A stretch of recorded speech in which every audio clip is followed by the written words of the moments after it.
Welcome back to another class on Evean Hazaer Halacha series. We are in Siman Aleph and Halacha Yud. This will be part 10L of the Shu'ur, the final Shu'ur for Pitchei Teshuva and Ot Tetzayin. The Pitchei Teshuva continues and he says, "Ubeteshuva ketavyad mechavod harav hagaon mehari Itzik zal av bedin dekihila kedosha tiktin ra'iti shehakar bezeh." The Pitchei Teshuva says in the response in the manuscript, in the handwritten manuscript from the Honorable, the great Rabbi Mahari Itzik Zal, who was the head of the court of the Holy Congregation of Tiktin, he says, I saw that he investigated in this matter.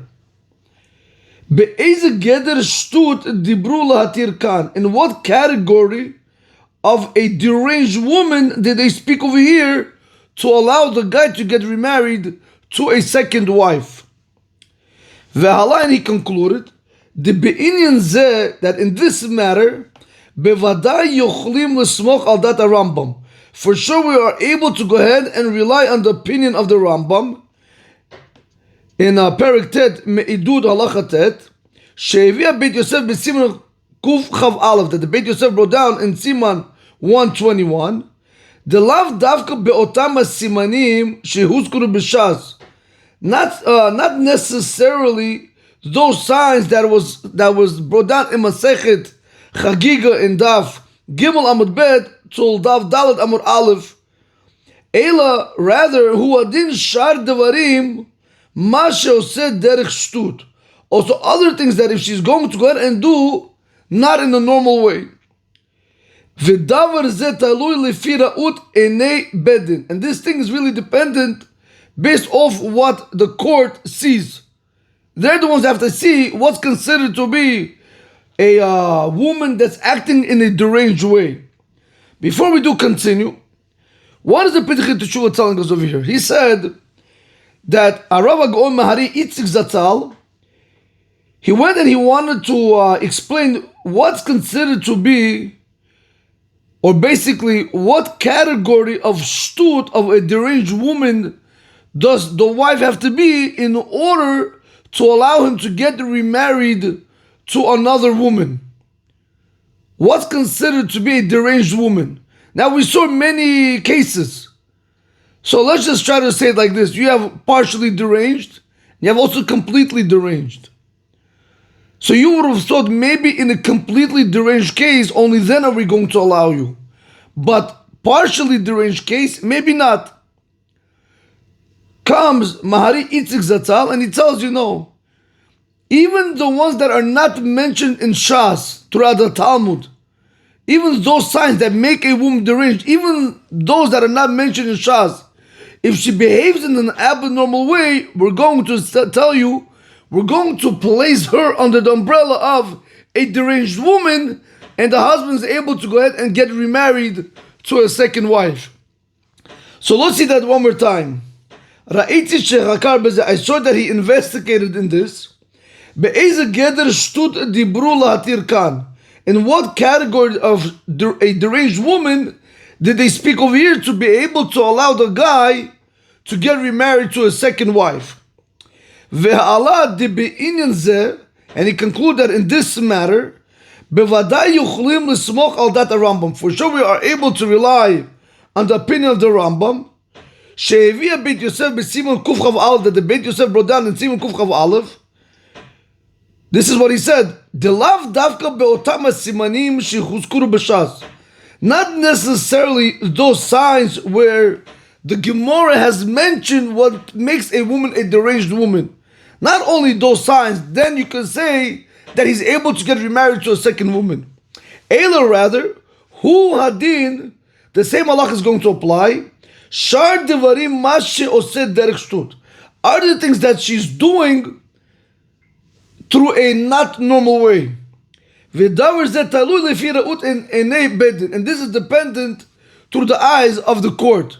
That means the court has to make that decision if this woman is behaving in an abnormal way, if that's really considered to be an abnormal way or not. So it's not only the ones that are mentioned in the Gemara that we're going to say that if she does those, then she's considered to be deranged and the husband is able to get remarried to a second woman. But rather we're going to say anything that she does, basically in a foolish way, we're going to also give her the title of a deranged woman and is able to get remarried to another wife. However, very big however, all this is really dependent through the eyes of the court. They have to be able to see and say, is what she doing, is that really considered to be a foolish act or not? They're the ones that should make the call. Okay, so but we see from over here, according to the Harava Gaon Mari Itzik, we learn a very important thing. That when it comes to being a deranged woman, she doesn't have to be completely deranged and only then are you going to tell me the husband's able to get married to another wife.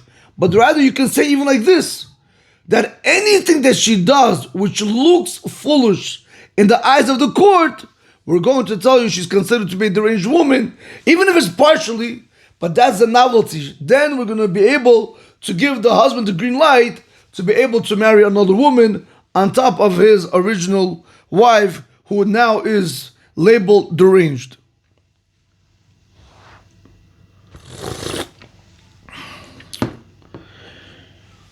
Odra Eitisham continues the Pitchit Teshuva and he says, furthermore, I saw over there in the written manuscript of Kavod Harav HaGaon Mahari Itzik Zatzal, the im ira, if it happened, she'achar shehitira lo mera banim, kodem shenasa acheret nitrapa legamri refuah gimura. Listen to this case. If it happened that after you had 100 rabbis, they allowed him to go and get remarried to the second woman, before he married the other woman, the first wife became normal completely. She's no longer a deranged woman, she's completely normal. Pashut, he said, is simple. De chozer ha'isr limkomo. It's pashut that the prohibition, meaning the cherem Rabbeinu Gershom, is back in its original place, and he's not allowed to go and get married to the other wife. So one more time. Odra Eitisham, furthermore, I saw over there, De'im ira sha'achar she'itir lo mera banim, that if it happened that after 100 rabbis allowed him to get remarried to the second wife, kodem shenasa acheret, but before he married the other woman, nitrapa legamri refuah gimura, she completely healed. Pashut de chozer ha'isur limkomo. It is simple that the prohibition of marrying two women at one time falls back in its place. Ela, rather, he says, the im nitrapa achar shekvar nasa acheret. Rather, he says that if she became healthy after he already married a second woman, vaday en bezeh chashash. For here, there's no concern that he's married to two women at the same time. V'gam ze pashut, and so too this is simple. She'en tzarich habal lachkor v'ledrosh kodem hachatuna im ha'acheret ulai chazra harishona likadmuta.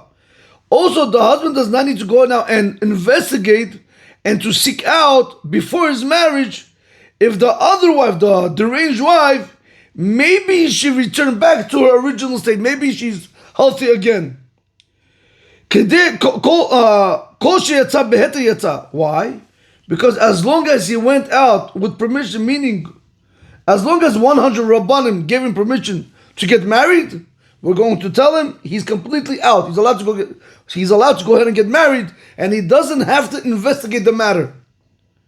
However, he says, however, in a situation where the husband was lazy, right, he was taking his time, and he waited before marrying the other woman. And during that time, his original wife went back to her normal stage. She went back to normalcy. She's normal once again. Ein mo'il ha'heter klal. The heter does not help at all. Ve'im adain lo nasa ela shekvar nishtadech be'acheret. But what happens if he still didn't marry the second woman, but rather he did a shidduch? Ve'kashar atzmo be'kanas kenahug. And he went and he tied himself with a penalty like the minhag is. He got engaged, and he said that if I break this engagement, I'll pay you, for example, 50,000, whatever it is. They put a penalty in order not to break the engagement off. In this situation, it says, Yesh ladon, we can judge, mutar lisa ashniya, if he's allowed to marry the second one. He says maybe yes, maybe no. V'da'ato notel leheter.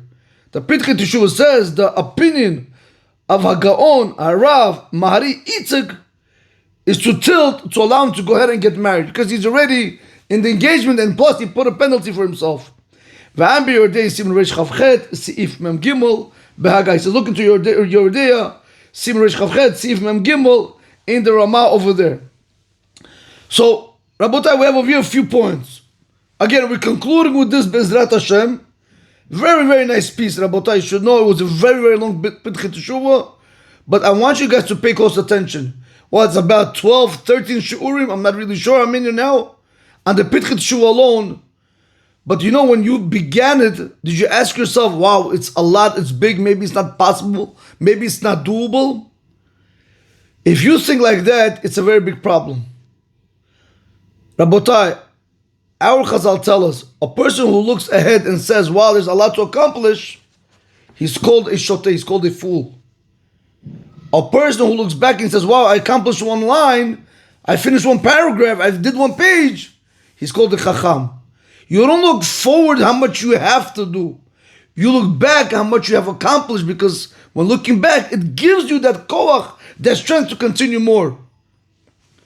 Because like Chazal tell us, it's not on you to finish learning all of the Torah. It's on you to start. And HaKadosh Baruch Hu will give you the Siyat Shemaya, Bezrat Hashem, to finish it. Okay, Rabotai, let's just do the Chazara one more time. Very nice piece, okay? So the first part of the Pitchei Teshuvah we understand. What's considered to be a deranged woman in order for him to be allowed to get remarried? Not necessarily a woman who's completely deranged.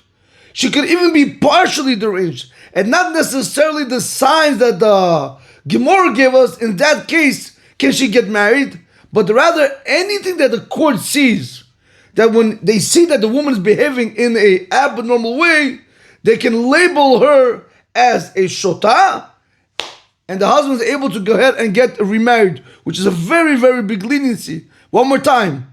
Basically, we have three steps over here. If a woman is completely deranged, for sure the husband is able to get remarried. If she's partially deranged, and there are the signs that the Gemara gave us, she can get remarried. Comes a Rav Gaon, Mahari Itzik Zatzal, he says no. Not only in these two cases. Anything that a woman does which looks foolish in the eyes of the court, they could say that this is only a foolish woman can do. Even in that case, we're going to label her partially deranged, and the husband is able to go ahead and get remarried to another woman. Then we saw that he gave us few cases. What happens if after 100 rabbis allowed him to go ahead and get remarried to the second wife, but before he married the other one, this one became completely healed?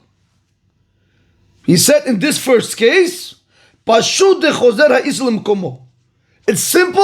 that the prohibition of having two wives at the same time goes back in his place, and he's not allowed to marry the second one. That is case number one. Case number two, we said, but what happens if she became healthy after he married the second wife? We said there's no concern, it's not a problem. He's allowed to keep the second wife without any question. And then that's the second case. A third case, and so too it is simple that the husband does not have to go ahead and investigate the matter if his original wife, which is deranged, this should become normal before he goes ahead and marries the second wife. That he doesn't have to go look into. Once the rabbi is giving permission to go ahead and get married, he's allowed to go ahead and get married. That is case number three. Case number four, what happens if the husband took his time? He was lazy, postponing, I'll get married tomorrow, I'll get married tomorrow. In that case, where the husband was lazy and he waited from marrying the second wife, and until then the first wife became normal, we're going to tell you this heter of 100 rabbis doesn't help you at all, and he's not allowed to get remarried to the second wife. That was the fourth case. The fifth and last case, we said what happens if he still didn't marry her, but he got engaged to the other girl. So let's do it one more time. The fifth case. What happens if he still didn't marry the other girl, but he got engaged to her through a penalty? He said that if I break off the engagement, I'll pay you a certain fine, whatever it was. In that case, he said, right, we want to say that we wanted to look into it if he's allowed to get married or not to the second wife. However, the Pitchei Teshuvah said that from the words of the Gaon Mahari Itzik, he tilts to allow him to get remarried. So let me just repeat the last case one more time. What happens if a guy became engaged to the second woman that he wants to marry? And during that time, the first wife became normal. And back then, when they used to do engagement, they used to put a penalty on themselves that should the engagement break, they have to pay a fine of whatever it is. In that situation, he says we should look into it, that since his wife is normal, maybe the heter, maybe the permission of marrying another woman through the 100 rabbis shouldn't help you at all. Comes the Pitchei Teshuvah and he says, I saw from the Gaon Mahari Itzik Zatzal that he tilts in this situation to go ahead and allow him to get married to the second wife, and it's not a problem. Rabotai, congratulations on finishing a very, very long Pitchei Teshuvah. You know, a lot of people probably don't have the zuchut to finish Pitchei Teshuvah, to even do Pitchei Teshuvah. But this is what Pitchei Teshuvah does. It brings you live examples. It allows you to think, and there's so much more. Be'ezrat Hashem b'li neder, we will start continuing and learning more and more. May HaKadosh Baruch Hu give all of us the strength to be able to finish Or Chaim, Yordeya, Chosher Mishpat, and Evean Hazaer that we're doing now, including Shas, Talmud Bava, Talmud Yerushalmi, and everything else